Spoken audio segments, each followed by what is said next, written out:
Hello! Alors on se retrouve aujourd'hui pour une autre vidéo. Cette fois-ci, on a décidé que mon ami et collègue et moi, on allait opter pour une formation des équipes, en fait des joueurs des années 90. Alors on s'est donné une limite quand même. Il y a des joueurs qu'on a considéré qu'on ne pouvait pas choisir ni un ni l'autre.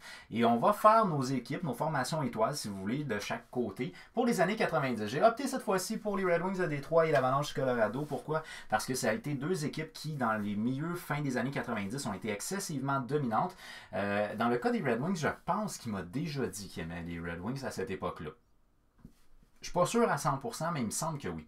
Fait que j'ai décidé de donner les Red Wings, puis moi, en échange de quoi, je prends l'Avalanche Colorado, qui ont été très dominants fin des années 90, début des années 2000. Également, je veux mentionner qu'aujourd'hui, je porte une casquette Hockey Fans, qui fait référence, bien entendu, à Hockey Fans 514, ma chaîne YouTube, mais qui est également une brand, qui est une brand pour un jeune homme du nom de Jordan Mathieu, qui est un boxeur amateur de Pointe-aux-Trembles, qui a décidé que pour faire de l'argent, au lieu de chercher des commanditaires, il avait fait son propre brand, qui est FanNations avec un S.com. Donc, vous pouvez trouver, entre autres, des casquettes.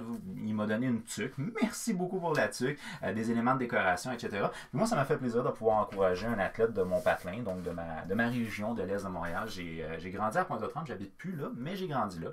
Alors, ça m'a fait plaisir de pouvoir t'appuyer, mon cher Jordan. Et merci infiniment pour ton cadeau. La casquette, je l'aime beaucoup. Hockey Fan, bien entendu en référence à Hockey Fan 514. OK, on y va immédiatement. Là, il faut que je vous mentionne une chose, c'est que je vais être souvent sur mon ordinateur à jouer. Pourquoi? Parce que j'ai ouvert la première, là, il m'a séparé les joueurs en feuilles. Donc, chaque joueur a une feuille. Mais les statistiques qui m'ont marqué, c'est les statistiques de leur carrière au complet. Alors qu'on avait dit uniquement les années 90. Alors ça m'a un petit peu bloqué. Lorsque j'ai commencé à faire ma vidéo, moi, mes stats, c'est juste pour les années 90. Donc de 89-90 jusqu'à 99-2000. Mais les statistiques que lui a, c'est pour toute la carrière. Alors là, ce que je vais faire, c'est qu'au fur et à mesure que je vais vous nommer des gars de son équipe, je vais aller regarder sur le NHL.com pour essayer de voir leurs statistiques, d'inclure uniquement les années 90. OK? Donc, désolé si je joue souvent là-dessus. Alors, on va commencer avec la position de gardien de but. En termes de gardien de but, on n'avait pas le droit de prendre Patrick Roy, Dominique Hachek et Martin Brodeur. Patrick Roy, je l'ai adoré quand j'étais petit. Moi, j'ai commencé à écouter le hockey en 93, donc quand le Canadien a gagné leur dernière Coupe cette année. J'avais un t-shirt McDonald's où Patrick Roy faisait le clin d'œil à Songstrom ou quelque chose comme ça. Donc, moi, j'ai commencé à écouter le hockey 93, c'est mes premiers souvenirs que j'ai par rapport au hockey que j'ai vraiment écouté de par moi-même parce que fin des années 80, je me souviens que mon père le regardait, mais moi je le regardais pas vraiment. Et c'est à partir du milieu des années 90 que j'ai suivi le hockey de manière plus active. Je pense que c'est son cas à lui aussi. Alors, Dominique Hachek, athlétique, Patrick Roy qui était très violent, mais quand même, niveau technique, le Butterfly qui a été innovateur puis qui a marqué toute la génération qui a suivi et même encore aujourd'hui des gardiens de but, et Martin Brodeur qui était un gardien de but qui était all-around. Bon, bref, on y va en termes de gardien de but. Bon, en termes de gardien de but, là, je vais vous confier quelque chose que très peu de gens savent de moi. Alors, ma mère, ma soeur, ma famille proche, mon ami, mon plus vieil ami, je pense que ça fait 20 ou 21 ans qu'on se connaît, le sait, et c'est à peu près tout. Mais dans les années 90, quand j'ai commencé à m'intéresser au hockey, j'avais vraiment un penchant très très fort pour un gardien de but en particulier. À cette époque-là, j'aimais beaucoup jouer au hockey dans la rue et j'aimais être gardien de but. Et lorsque j'étais gardien de but, j'étais ce gardien de but-là. Alors, on y va avec mon deuxième gardien de but que j'ai choisi. C'est un gardien de but qui a connu peut-être plus des belles années dans les années 80 avec les Rangers de New York, qui a été bumpé out par un certain Mike Richter. Il a gagné un Vizina dans les années 80, mais pas dans les années 90. Dans les années 90, par contre, c'est quand même rendu en finale de la Coupe Stanley avec une formation que moi j'aimais beaucoup. Je tripais sur les underdogs. Je n'aimais pas particulièrement les équipes qui étaient trop dominantes. Je parle de Beezer, John Van Beesbrook. C'est aussi le gars que j'ai le plus de cartes de hockey. Alors là, il y en a même une que j'avais pas un petit boîtier en plastique, fait que je ne l'ai pas pris, mais j'en avais une aussi là, que j'avais l'année où il y avait eu le draft d'expansion. Cette photo-là a été prise l'année qu'il y a eu le draft d'expansion, mais mon autre, c'était avant que la saison commence, la carte. Fait qu'il y a juste un chandail des Panthers de la Floride, c'est tout. Alors bref, et ce masque-là a été et a encore, moi, à ce jour, mon masque préféré des gardiens de but, soit le masque de la Panthère de John Van Beesbrook. Alors moi, ça c'est mon deuxième gardien de but, excusez-moi, c'est John Van Beesbrook. Van Beesbrook. qui avait réussi quand même à amener une équipe qui était très sous-estimée, les Panthers de la Floride, en finale de la Coupe Stanley en 95-96 pour finalement perdre la Coupe contre l'Avalanche du Colorado. Dans les années 90, John Vanbiesbrouck aura eu 560 matchs, 239 victoires, 2,70 de moyenne, une efficacité à 900. Mes crayons ne veulent pas, mon Dieu, à 906. Et il avait 32 blanchissages dans les années 90. C'était la 5e position pour ce qui est des gardiens de but en termes de nombre de blanchissages pour la séquence de 1989-90 à 99-2000. Alors là, bon, comme je vous ai dit, j'ai déjà vu son deuxième gardien de but. Son deuxième gardien de but, et c'est là que j'ai bloqué parce que les statistiques que j'ai là, c'est des statistiques pour l'ensemble de la carrière. Alors lui, il a opté pour Curtis Joseph. Alors Curtis Joseph, c'est un gardien de but qui est quand même en soi légendaire. Là. Moi, ça n'a pas nécessairement été mon gardien de but préféré, mais c'est un gars quand même qu'il faut qu'on y donne. Il avait sa technique à lui, puis il a gagné quand même des grands honneurs. Une autre affaire que je trouve peut-être un petit peu dommage, c'est que j'ai pas les trophées ici qu'il a gagné. Alors, ce serait peut-être un petit peu trop long pour moi de rechercher les trophées. Là, j'ai mis 906, mais je viens d'y penser, c'est peut-être pas ça. Là. Pour ce qui est de la séquence 89-90, il y a 907. Alors, 907 pour la séquence de 1989-90 à 99-2000. Alors, Curtis Joseph, qui a été un gardien de but quand même, qui a marqué... je crois que c'est les Maple Leafs de Toronto, mais il me semble qu'il avait joué aussi pour une autre équipe avant. En tout cas, peu importe.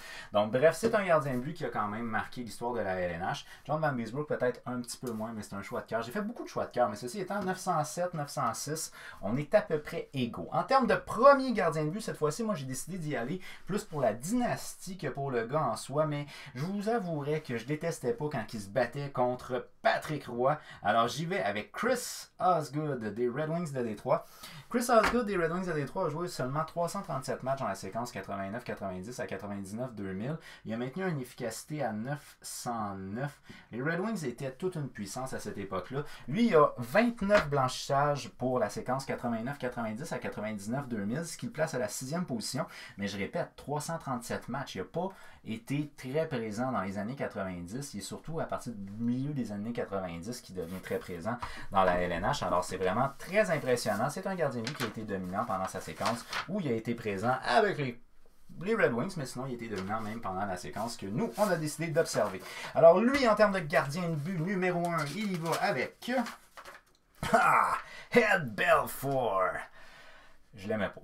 C'est que je l'aimais pas, ce gars-là. Ed Belfour, peut-être un des gardiens de but les plus violents. Si vous avez à me dire, là, puis d'ailleurs, Ed Belfour a été arrêté récemment en état d'ébriété. Il s'était battu contre quelqu'un. Puis quand il s'est fait arrêter, ben, avec les policiers, il chantait. Vous voyez à peu près le genre de gars. Mais il était vraiment, il était knock-out bien raide quand il a été arrêté. Alors, Ed Belfour, qui était peut-être un des gardiens de but les plus violents de la LNH. Avec Ron Hextall, entre autres. Dans la séquence 89-90, il a 589 matchs, 304 victoires, une moyenne de 2,42 et une efficacité à 908. Alors avec 908, puis moi 909, on est à peu près égaux. Sauf qu'il a joué quand même beaucoup plus de matchs à Belfour dans les années 90, excusez-moi, que va avoir joué Chris Osgood. Là, je vais juste me déplacer vers 89-90, les joueurs. Parce que là, on va s'attaquer aux défensures. Alright, all skaters, defenseman gets the stats, bro. Alright, donc pendant qu'on cherche les statistiques, on va s'attaquer maintenant aux défenseurs. Les défenseurs, j'ai fait des choix, tantôt des choix de cœur, puis tantôt pas. Mais là, on va y aller avec un choix de cœur. Alors, en termes de défenseur gauche, pour ma part, moi j'y vais avec Teppo Numinen. Alors, Teppo Numinen, qui es-tu? Teppo Numinen. Teppo Numinen et non Numinaire. Numinen a joué avec les Jets de Winnipeg et les Coyotes de Phoenix à l'époque avec, oh mon Dieu, 0,51 points par match.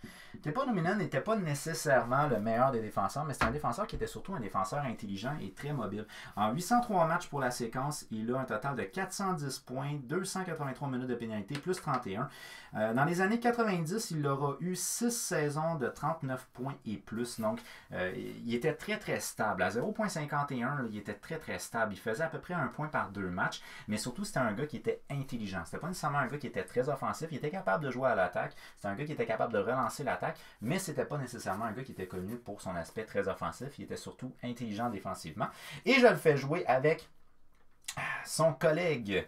Là, j'ai pas écrit ses stats. Maudine, je me suis mal préparé. Colin Debin. Alors, je le fais jouer quand même avec son collègue qui avait évolué avec les Coyotes à l'époque de Phoenix. Je parle de Jyrki Lumme.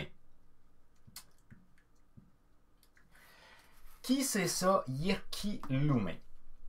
Dans les années 90, Jyrki Lumme aura joué un total de 767 matchs, 409 points, 498 minutes de pénalité, plus 52, une moyenne de points par match à la hauteur de 0,53. Alors, c'est deux joueurs qui étaient des joueurs essentiellement connus pour leur jeu intelligent. C'était pas nécessairement des joueurs qui étaient des joueurs très physiques, mais c'était quand même des joueurs qui ont connu leurs bonnes années dans les années 90. Alors, pour ça, moi, c'est un gars que j'aimais vraiment beaucoup. On va juste enlever ça, merci. Ok, donc là on va y aller avec sa troisième paire de défenseurs à lui. Troisième def. Deuxième def, ouais. Fait que sa troisième paire de défenseurs à lui. En termes de défenseurs, on va y aller avec défenseur gauche en premier, Éric Desjardins. Wow, Éric Desjardins qui avait connu une excellente carrière, un défenseur surtout à caractère offensif, qui faisait d'ailleurs partie de la formation des Canadiens de Montréal lors de la dernière Coupe Stanley. Ouais, les statistiques, c'est les statistiques pour toute la carrière, donc je ne prendrai pas ça. Je vais essayer de le trouver rapidement ici. Où es-tu? Éric Desjardins. Dans les années 90, 791 matchs, 420 points, plus 149, avec une moyenne de points par match à la hauteur de 0,53. 0,51, 0,53. On se ressemble pas mal jusqu'à là. Et en termes de... wow. En termes de collègues de pair, on y va avec Scott Niedermayer. Scott Niedermayer, qui a joué ses belles années avec les Devils de New Jersey, était un défenseur que je qualifierais probablement encore plus intelligent que les autres. Probablement un des défenseurs les plus intelligents de l'histoire de la LNH. Scott Niedermayer qui, dans les années 90, je l'ai-tu quelque part ici, c'était quand même un joueur très dominant.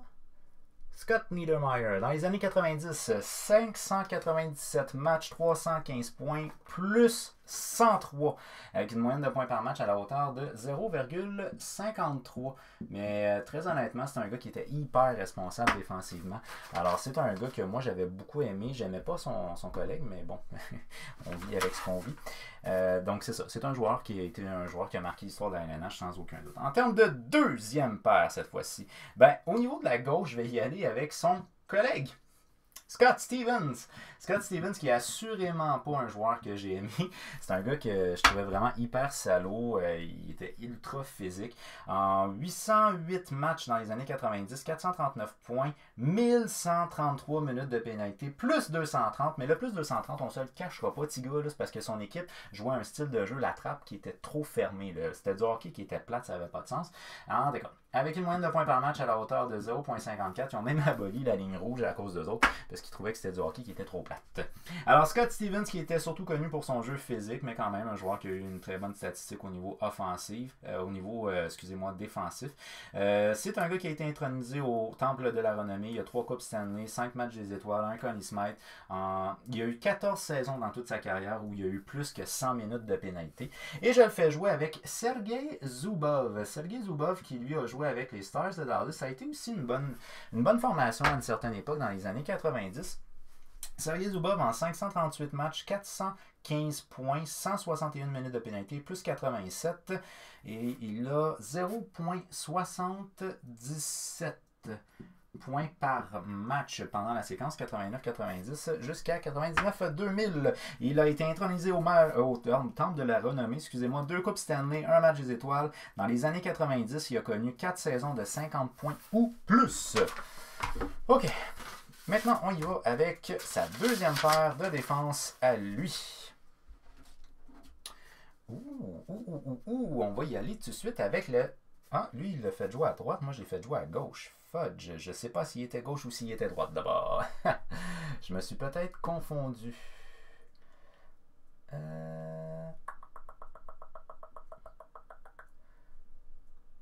Scott Stevens était gauche, il n'était pas de droite. Fait que je ne sais pas s'il était utilisé à droite. En tout cas, lui, il a mis Scott Stevens à droite. Mais je suis pas mal sûr qu'il était à gauche, Scott Stevens, parce qu'il me semble qu'il jouait avec Niedermayer. En tout cas.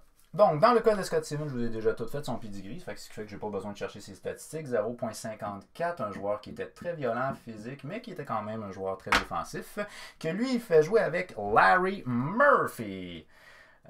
Écoutez, Larry Murphy, c'est encore là, c'est un joueur qui était surtout un joueur intelligent. C'est un joueur qui, lui, était très porté à l'attaque, par exemple, plus porté à l'attaque que Scott Stevens, après moi. Dans le cas de Larry Murphy, c'est une moyenne de points par match à la hauteur de 0.75. Vous allez comprendre pourquoi je l'avais dans mes statistiques assez vite, là. Mais je vais vous le mettre immédiatement. Larry Murphy, pour moi, tu vois, je pense qu'il a inversé tout simplement.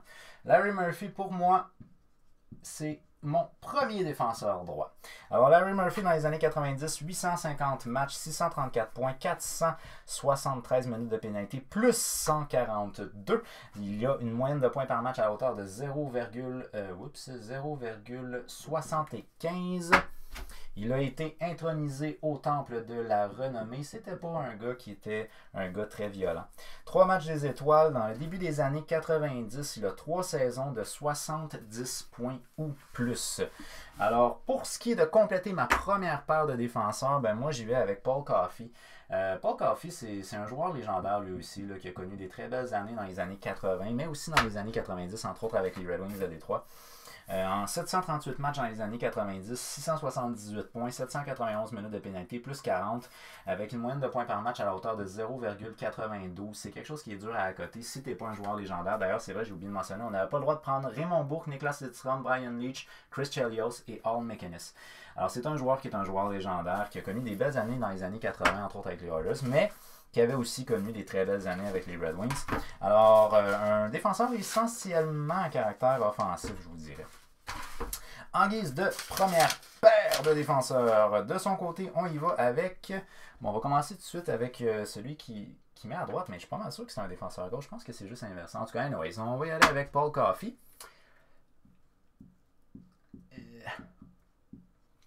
Donc, Paul Coffey, je vous ai déjà fait son pedigree. Dans le cas de Paul Coffey, une moyenne de points par match à la hauteur de 0,92. Et on y va avec un gars qui était plus ou moins aimé par un certain dirigeant du Canadien de Montréal. C'est plate parce que je me souviens pas c'était qui ce DJ-là, mais en tout cas, peu importe. Donc, en termes de premier défenseur gauche, même... En tout cas, il m'a mis gauche, mais je pense qu'il est droite, là. Non, c'est ça. Chris Chelios, il jouait à droite, il jouait pas à gauche. Il m'a mis gauche, mais c'est pas gauche, c'est vraiment droite. Chelios. Chris Chelios qui, dans les années 90, 808 matchs, 554 points, plus 193, 1738 minutes de pénalité dans les années 90, wow, avec une moyenne de points par match à la hauteur de 0,69. Donc, c'est le gars le plus pénalisé. Un petit peu au-dessus de Scott Stevens d'ailleurs. Puis c'est ça, une petite anecdote dans le cas de Chris Chelios, c'est qu'à un moment donné, avec le Canadien, je pense, sauf erreur de ma part, je pense même que c'est la raison pour laquelle il avait été transigé du Canadien de Montréal. C'est parce qu'il avait couché avec la femme du directeur général de l'époque. Mais ce qui est dommage, c'est que je ne me rappelle pas c'était qui le directeur général. Alors, c'est Chris Chelios. C'est un joueur qui n'était pas nécessairement connu comme étant le plus grand leadership, mais quand même, c'est un joueur qui a été légendaire pour son époque. Bon, là, on va y aller maintenant avec les joueurs d'attaque. Au niveau des joueurs d'attaque, on n'avait pas le droit de prendre Mario Lemieux, Wayne Gretzky, Jaromir Jagr et Mark Messier. En termes de quatrième ligne, j'ai été vraiment avec une ligne qui est une ligne de cœur à 100%. Moi, j'y vais avec mon ailier gauche, Keith Tkachuk, donc le père des frères Tkachuk actuellement, qui était un joueur vraiment très gros physiquement, très impliqué physiquement aussi, un joueur très pénalisé qui avait crissement pas peur de laisser tomber les gars. Et la raison pour laquelle j'y vais avec Keith Tkachuk, ben, c'est parce que Keith Tkachuk, il jouait entre autres, pour les Coyotes de Phoenix. Et vous allez comprendre ma logique puisque je vais y aller immédiatement avec mon joueur de centre. J'y vais avec Jeremy Roenick parce qu'ils ont connu des belles années ensemble. Là, je ne veux pas tant nécessairement dire que leur force de ligne à eux autres c'était ça. Vous allez comprendre à la fin, là, mais que je vais vous mettre mon dernier joueur là, pour ce qui est de cette ligne-là. Jeremy Roenick, lui, c'est une moyenne de points par match à la hauteur de 1,06. Alors, ces deux-là ont connu des très belles années, entre autres avec les Coyotes, mais ils ont eu des grandes carrières de manière générale. Dans le cas de Keith Tkachuk, lui, dans les années 90, 576 matchs, 294 buts, 552 points, 1400 minutes de pénalité, une moyenne de points par match à la hauteur de 0,96.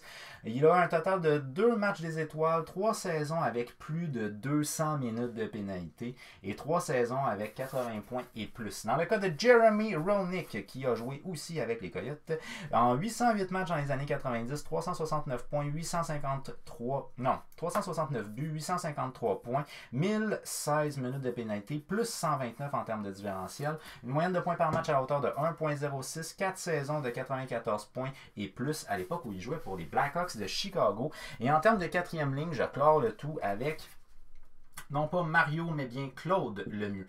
Claude Lemieux n'a vraiment pas été un joueur que moi j'ai aimé particulièrement, mais c'est un joueur qui était excessivement fatigant à jouer contre parce que c'était un gars qui cherchait le trouble et qui avait vraiment, mais vraiment pas peur de se battre. Ça a été un gars qui était un gars très violent et qui a joué quand même assez vieux dans la LNH. Avec une moyenne de points par match à la hauteur de 0,69. Claude Lemieux dans les années 90, 759 matchs, 256 buts, 527 points, 1114 minutes de pénalité, plus 11, 4 Coupe Stanley, un Smythe, 10 saisons avec plus de 100 minutes de pénalité. Alors j'ai choisi une quatrième ligne qui est très physique, qui n'a pas peur de se battre. C'est ça ma quatrième ligne. OK. En termes de quatrième ligne, de son côté, on va y aller avec... Au niveau, on va commencer par l'ailier gauche. Par l'ailier... Ah, ben, regardons. Avec l'ailier gauche, on y va étonnamment avec Keith Tkachuk. Alors, je peux comme pas vraiment... Je peux pas vraiment bâcher son choix, là. Keith Tkachuk, qui a joué entre autres avec les Coyotes. Keith Tkachuk, une moyenne de points par match à la hauteur de 0,96. En termes de joueur de centre, on y va avec Eric Lindros. Eric Lindros, ça a été un joueur qui a connu une excellente carrière au niveau offensif. Très gros physiquement. C'est un gars qui n'a jamais voulu jouer pour les Nordiques de Québec, semble-t-il. C'était un choix de son père, je pense, si je ne me trompe pas, ou quelque chose en même. En tout cas, il avait été repêché par les Nordiques de Québec, puis il avait refusé finalement de jouer pour les Nordiques de Québec. Donc, dans les années 90, Eric Lindros aura 486 matchs, 290 buts, 659 points, plus 188 en termes de différentiel, 946 minutes de pénalité. Et il y a une moyenne de points par match qui est de... j'ai pas la moyenne de points par match. Ah, ben regardons, c'est bizarre ça. Pourquoi j'ai pas la moyenne de points par match? Eric Lindros. Get the stats, man. Points par match, 1,36. Ben, so far, c'est notre meilleur pour ce qui est de la quatrième ligne en termes de points par match. Et par la suite, on va clore le tout avec... Oh, avec le petit Théorène Fleury. Théorène Fleury, qui est un joueur excessivement petit pour son époque, mais qui joue quand même physique. Toute une histoire, d'ailleurs, c'est un jeune homme qui avait été abusé sexuellement quand il jouait au niveau amateur. Ça a été, je pense, sauf erreur de ma part, je pense que c'est le premier joueur de hockey à avoir fait une sortie publique disant comme quoi il avait été abusé sexuellement par un de ses coachs quand il jouait au niveau amateur. Dans les années 90, Théorène Fleury aura joué 858 matchs, 375 buts, 884 points, un différentiel plus-moins à la hauteur de plus 147, 1379 minutes de pénalité, une moyenne de points par match à la hauteur de 1,04. Mais honnêtement, c'était pas une ligne qui était une ligue pour lui, parce que tous les joueurs étaient excessivement gros à cette époque-là, puis c'était une ligue qui était vraiment une ligue très physique. Alors franchement, ça n'a pas été... en tout cas, ça n'a peut-être pas été la meilleure époque pour lui, pour être là, mais c'est un joueur qui était très talentueux, mais très offensif aussi, puis il se laissait pas piécer. Puis en termes de troisième ligne, j'ai décidé d'y aller avec des gars que moi j'ai connus comme étant des joueurs quand même relativement responsables défensivement ou très responsables. Je commence avec John Leclerc qui avait joué entre autres avec le Canadien de Montréal. John Leclerc qui, lui, dans les années 90, aura joué 665 matchs, 309 buts, 615 points, 331 minutes de pénalité, plus 193 en termes de différentiel et une moyenne de points par match à hauteur de 0,92. Il a une Coupe Stanley, 5 matchs des étoiles que j'ai fait jouer. Et là, si on me dit qu'il a choisi un centre défensif, j'y verrais une certaine offense. Je crois que c'est le seul joueur d'avant qui est au temple de la renommée pratiquement uniquement pour ses forces en défensive. Et je parle de Guy Carbonneau. Guy Carbonneau qui a été à plusieurs reprises mentionné par ses pairs comme étant le joueur qui était le plus intelligent au niveau hockey. C'était le joueur qui était perçu pendant presque toute sa carrière comme étant le meilleur joueur d'avant à caractère défensif. Guy Carbonneau, dans les années 90, il a 764 matchs, 114 buts, 309 points, 404 minutes de pénalité, plus 57, une moyenne de points par match à la hauteur de 0,40. Mais comme je vous dis, je pense que c'est le seul attaquant à caractère vraiment uniquement défensif qui a été intronisé au Temple de la Renommée. Ça, c'est vraiment très exceptionnel. Il a gagné... intronisé au Temple de la Renommée, 3 Coupes Stanley et il a gagné 3 trophées Selke remis au meilleur joueur d'avant à caractère défensif. Et je l'ai fait jouer finalement avec un joueur qui a joué pour les Coyotes, aujourd'hui coach des Coyotes, Rick Tocchet. Rick Tocchet, c'était un gars qui était responsable défensivement, mais aussi qui avait vraiment pas peur de laisser tomber les gants. À cette époque-là, les Coyotes étaient une équipe plutôt que je qualifierais de violente. En 726 matchs, 301 buts, 646 points, 1626 minutes de pénalité dans la séquence des années 90, plus 38. Une moyenne de points par match à la hauteur de 0,89, ce qui est quand même pas mauvais pour un joueur plus défensif. Une Coupe Stanley, 13 saisons avec plus de 100 minutes de pénalité. Alors moi, ça a été un troisième trio que je voulais, un troisième trio plus responsable défensivement. Guy Carbonneau est clairement pas là pour ses points, il est vraiment là pour sa responsabilité en termes de joueur défensif. On va y aller par la suite avec l'ailier... Oh, ben regarde-moi donc ça, l'ailier gauche, troisième ailier gauche, on y va avec John Leclerc. Donc je ne vous referai pas son pedigree à lui. John Leclerc, comme je vous dis, il n'a pas nécessairement été connu pour son jeu défensif, mais c'était un gars qui était responsable défensivement. Là. Fait, honnêtement, ça a été un excellent joueur qui a joué entre autres pour le Canadien, qui a gagné la Coupe Stanley avec le Canadien en 93. Ça a été un joueur qui a été un joueur très complet. On le fait jouer avec Peter Forsberg. Ça, je peux nullement nier le fait que Peter Forsberg a été un excellent joueur de centre pour l'Avalanche du Colorado. Moi, c'est un gars que j'avais connu comme étant très bon offensivement. Peter Forsberg, qui peut-être était un joueur complet, là, très honnêtement, je ne veux pas trop me risquer là-dessus, là, parce que je me souviens pas vraiment d'avoir vu des aspects très défensifs dans son jeu. Forsberg. Peter Forsberg. Donc, dans la séquence des années 90, Peter Forsberg aura joué 393 matchs, 142 buts, 491 points, plus 116 en termes de différentiel plus-moins, et une moyenne de points par match de 1,25. C'est excellent. Donc, c'est ça. Moi, je l'ai connu surtout comme étant un joueur à caractère offensif, mais peut-être que c'est un joueur défensif. On ne s'était pas donné de barème là, pour la troisième ligne cette fois-ci pour savoir s'il était plus défensif ou non. Et en termes de troisième ailier droit, bon, il va avec Daniel Alfredson. Écoutez, Daniel Alfredson, c'est peut-être le joueur le plus légendaire pour ce qui est de l'histoire, la jeune histoire, là, on s'entend peut-être pas dans les premières années, mais la jeune histoire des Sénateurs d'Ottawa, parce qu'il y a déjà eu une équipe à Ottawa dans les années début 1900, là, mais les Sénateurs d'Ottawa tels qu'on les connaît aujourd'hui, je pense que c'est Daniel Alfredson qui est le joueur le plus légendaire dans cette équipe-là. Alfredson.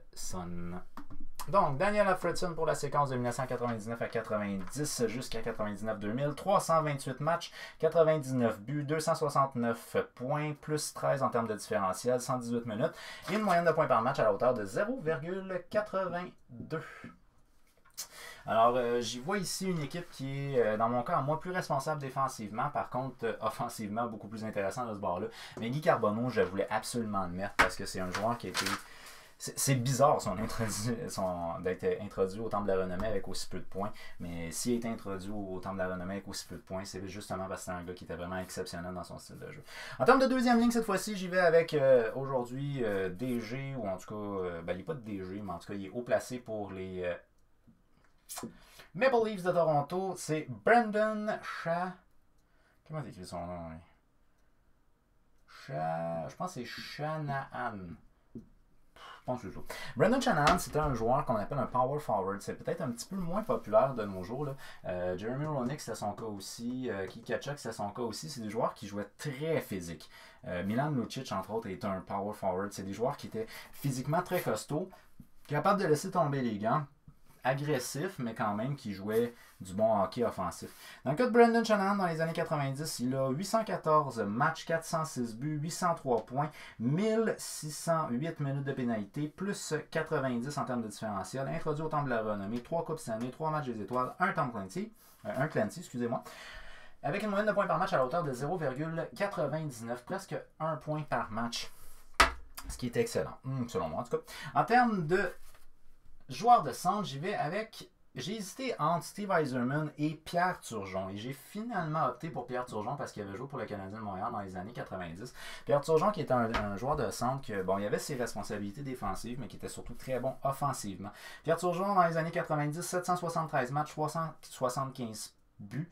933 points, 259 minutes de pénalité, plus 118. Il a gagné malheureusement juste un Lady Byng.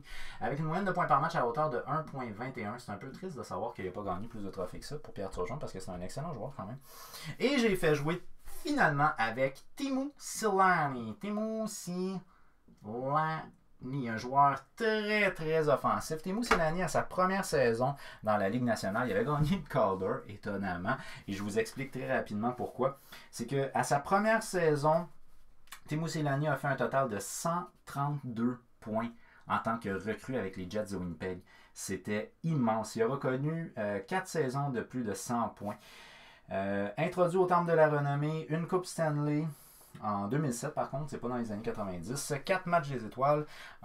Pour les années 90, Teemu Selanne, 564 matchs, 346 buts, 729 points, 197 minutes de pénalité, plus 55.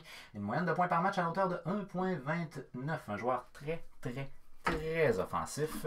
Teemu Selanne. Maintenant, deuxième ligne. Deuxième ligne, on va commencer par l'ailier gauche. Oh! On va avec le frère! Je dis avec le frère parce que je pense qu'ils ont connu leurs très belles années ensemble. On y va avec Paul Kariya. Paul Kariya, que sa carrière a été scrappée par un certain Scott Stevens. C'est un joueur, lui aussi, qui est un joueur vraiment très offensif, Paul Kariya. Et il a connu ses plus belles années avec les Ducks à Anaheim, entre autres en jouant avec Teemu Selanne. Kariya. Paul Kariya. Donc, Paul Kariya, dans les années 90, il aura eu 376 matchs, 210 buts, 464 points, plus 79, 117 minutes de pénalité, et une moyenne de points par match à hauteur de 1,23. Alors, à 1,23, c'est un joueur d'élite au niveau offensif. On ne peut pas le nier. On va le faire jouer avec Teemu Selanne. Je vais le marquer tout de suite parce que je vous ai déjà fait son pedigree, fait que je vois pas vraiment l'intérêt de refaire son pedigree. Teemu Selanne, 1,29. Ah, tu vois, je suis étonné, je pensais pas à ça. Mais en tout cas, dans les années 90, Teemu Selanne aurait été plus dominant, mais ils jouaient avec les Jets au début, donc ils n'ont pas joué ensemble en partant là, au début de leur carrière. Et en termes de joueurs de centre, eh bien, on y va avec Joe Sakic. Joe Sakic qui... je fais-tu ou je fais pas? Non, je ne ferai pas tout de suite, je vais vous expliquer tout de suite pourquoi. Là. Joe Sakic, 1,28 en termes de moyenne de points par match. Je vous dis que je ne fais pas sa description tout de suite. Pourquoi? Parce que je vais faire tout de suite sa description là. D'accord? Parce que moi, en termes de premier centre, j'y étais avec Joe Sakic. Joe Sakic a été peut-être mon joueur de centre préféré là, pendant une certaine période de temps, à l'époque justement où il jouait avec l'Avalanche du Colorado. Dans les années 90, 782 matchs, 380 buts, 998 points, ce qui lui donne une moyenne de points par match à hauteur de 1,28. Joe Sakic est un joueur qui était très offensif, qui lisait excessivement bien le jeu. Il était relativement bon aussi aux mises au jeu. C'était pas nécessairement un gars qui était hyper responsable défensivement, mais il prenait ses responsabilités défensives. C'était un gars qui était renommé comme ayant le meilleur tir du revers de tout la LNH. Quand il faisait des feintes et qu'il finissait ça avec son tir du revers, c'était pratiquement systématique. D'habitude, les gars se plantaient avec leur tir du revers, mais lui, il était magique, son tir du revers. Il a reconnu une excellente carrière avec les Nordiques de Québec et avec l'Avalanche du Colorado. C'est un joueur légendaire qui, aujourd'hui, mais qui est directeur général de l'Avalanche du Colorado. Il a été intronisé au Temple de la Renommée, 2 Coupes Stanley, un trophée Hart, 3 matchs des étoiles, un Conn Smythe et plusieurs autres choses que je nommerai pas. Alors, Joe Sakic, un excellent choix comme deuxième centre, mais un excellent choix comme premier centre aussi, selon moi. Alors moi, Joe Sakic, je le fais jouer ici. Je vous avouerai que j'y verrais une certaine offense si on ne retrouve pas à l'aile gauche Luc Robitaille. Luc Robitaille qui est assurément l'un des, ou sinon le meilleur ailier gauche de l'histoire de la LNH. Luc Robitaille, dans les années 90, 805 matchs, 409 buts, 857 points, 740 minutes de pénalité, plus 84. Une moyenne de points par match à hauteur de 1,06. Il a été intronisé au Temple de la Renommée, une Coupe Stanley en 2002, je crois, 8 matchs des étoiles, et il a gagné le Calder quand il est arrivé dans la LNH. Il avait gagné... c'est quand il est arrivé dans la LNH. Mais Luc Robitaille, honnêtement, c'est l'un des, ou sinon le meilleur ailier gauche de l'histoire de la LNH. Fait que je trouve que ça va un peu de soi. T'sais, il a connu ses belles années aussi dans les années 90. Donc je trouvais qu'il fallait qu'il ait sa place là comme premier ailier gauche. Voilà. Alors, c'était mon choix. Et je termine le tout en termes d'ailier droit avec un autre joueur qui a entre autres été sur le dessus d'un jeu vidéo que j'avais.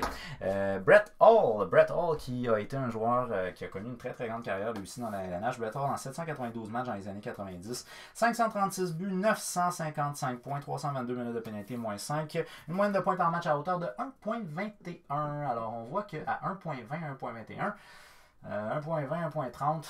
T'es pas mal dans les meilleurs en termes des années 90. Brett Hull a été intronisé au Temple de la Renommée, 2 Coupes Stanley, 3 matchs des étoiles, un trophée Hart et d'autres nominations aussi, que là je n'ai pas noté. Alors c'est ça pour ce qui est de ma formation. Maintenant, il va avec son premier trio à lui. Alors, en termes de... Ah, je suis content. En termes de premier ailier gauche, on y va avec Luc Robitaille. Comme je vous dis, je voyais vraiment une certaine offense si Luc Robitaille n'avait pas été là, parce que... c'est probablement même le meilleur ailier gauche de l'histoire de la LNH. Luc Robitaille, pour les années 90, il a une moyenne de points par match à la hauteur de 1,06. En termes de joueurs de centre, on y va avec Steve Yzerman. Moi, j'avais hésité un petit peu.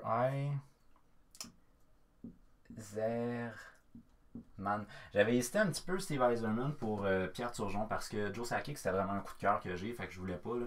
Mais Steve Yzerman, j'avais hésité pour le faire jouer comme deuxième centre. Steve Yzerman qui a connu des très très belles années avec les Red Wings de Détroit. Ça a été un excellent capitaine d'ailleurs pour cette équipe-là. Aujourd'hui, il est rendu DG. Yzerman. Donc Steve Yzerman, dans les années 90, il aura joué 821 matchs, 398 buts, 997 points, plus 158, et une moyenne de points par match à hauteur de 1.21. 1.21.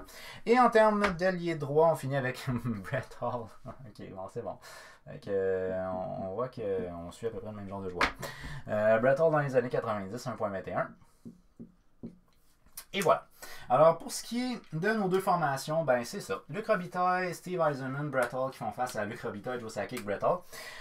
Sur un point de vue offensif, statistique pure des années 90, Sakic est un petit peu supérieur à Steve Yzerman, mais si j'avais à mentionner le leadership, Steve Yzerman était plus intéressant selon moi. Mais tu sais, les centres des deux grosses équipes, milieu fin des années 90, c'est eux autres, les premiers centres de ces deux grosses équipes-là.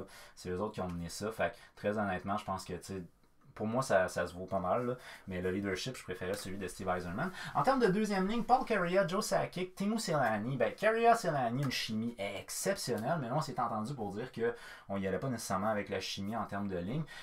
Individuellement, 1.23, 1.28, 1.29, 0.99, 1.21, 1.29.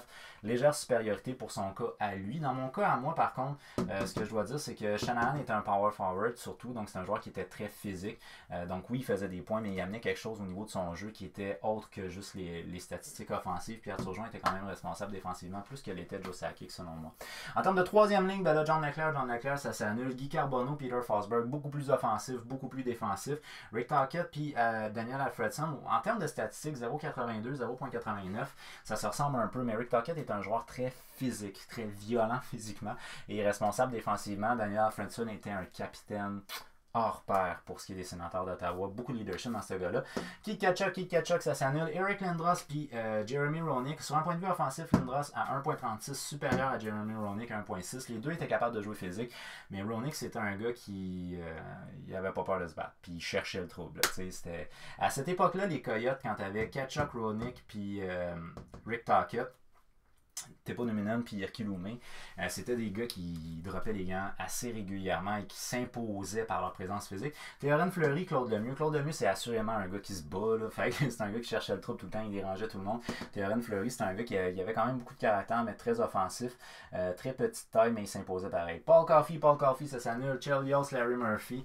Dans mon cas, à moi, Chelios était un défenseur qui était très physique. Supériorité au niveau offensif à Larry Murphy. Supériorité au niveau physique à Chris Chelios. Larry Murphy contre Scott Stevens. Supériorité physique, Steven. Supériorité offensive, Larry Murphy. Puis Scott Stevens, ben là, en fond, ces deux-là auraient dû être ensemble. Je pense qu'ils sont juste inversés. Le Scott Stevens, Sergey Zubov versus Larry Murphy, 0.75, 0.77. Sa carrière a été très, très grande à Larry Murphy. Pour moi, ça serait égal dans ces deux cas-là. Puis Scott Stevens, on s'annule. Éric Desjardins versus Teppo Numminen. Ben, en fait, dans ces deux cas-là, je donne la supériorité à Desjardins et Niedermayer, mais pour moi, c'est des défenseurs des Coyotes. Et en termes de gardien de but, ben, Ed Duffer, Curtis Joseph, Chris Osgood, John Van Beesbrook. Plus grande carrière, très fort dans les années 90. Ces deux-là ont été très forts dans les années 90 avec des belles carrières respectives, mais plus d'honneur pour Chris Osgood. Alors, qui vous croyez qui a la meilleure des deux formations? Je suis pas mal sûr que vous ne me donnerez pas l'avantage pour ce qui est des défenseurs. Fort probablement aussi pour ce qui est des joueurs des Coyotes à l'avant, parce que dans les années 90, c'était difficile de voir les équipes qui jouaient dans l'Ouest. Puis First, ils jouaient tard, mais on les avait pas nécessairement à la télé. Puis dans le cas particulier des Coyotes, ben, il n'y avait même pas des contrats pour toutes les games. Donc, c'est pas toutes les games qui étaient diffusées. Alors, je peux comprendre si jamais vous les connaissez un peu moins. Mais dites-moi quand même, quelle aurait été votre formation à vous, vos joueurs que vous pensez qu'on a oubliés, lesquels que vous auriez mis. On parle ici de ne pas mettre les joueurs qu'on a bannis, c'est-à-dire Mario Lemieux, Wayne Gretzky, Jaromir Jagr, Mark Messier, Raymond Bourque, Niklas Lidstrom, Brian Leetch, Chris Chelios. Oh, Chris Chelios. Moi, je l'avais comme étant ici. Et All McInnes. Et puis sinon, en termes de gardien, pas de Patrick Roy, pas de Dominique Hachek et pas de Martin Brodeur. Faites-moi savoir qu'est-ce que vous pensez de nos deux équipes, qui gagne, qui perd, également qui vous auriez mis dans les commentaires. N'oubliez pas de vous abonner à la chaîne YouTube, activez la petite cloche pour savoir quand je mets des vidéos en ligne, puis partagez Question qu'on jase de hockey avec un maximum de gens possible, ça serait vraiment cool. Alors sur ce, je vous dis un très très gros merci d'avoir regardé ma vidéo, puis je vous dis à la prochaine. Bye bye!